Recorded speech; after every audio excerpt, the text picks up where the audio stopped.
যারা অবিবাহিত যুবক যুবতী আছো, এই লেকচার তোমরা যারা শুনছো, তোমাদের মধ্যে কেউ যদি জেনা করে থাকো, অবিবাহিতর কথা বলছি, তোমাদের কাদের মধ্যে এখন 100 বেত্রাঘাতের শাস্তি ঝুলে আছে।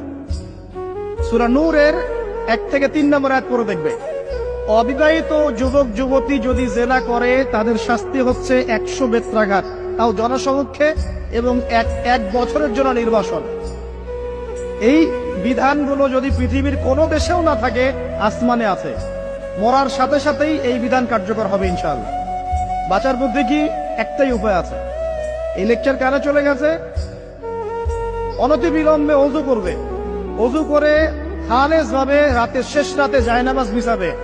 জায়নামাজ বিছিয়ে আল্লাহর সামনে দাঁড়িয়ে 2 রাকাত নামাজ পড়বে। পরে নিজের পাপের কথা স্মরণ করে চোখ দিয়ে দরদর করে পানি ফেলে দিবে।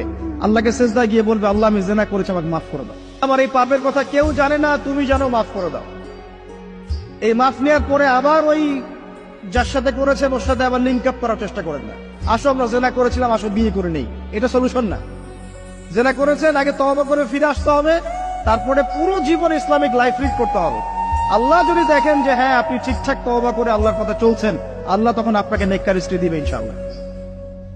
এই এই এই একমাত্র রাস্তা যুবকদের জন্য এবং যুবতীদের জন্যও।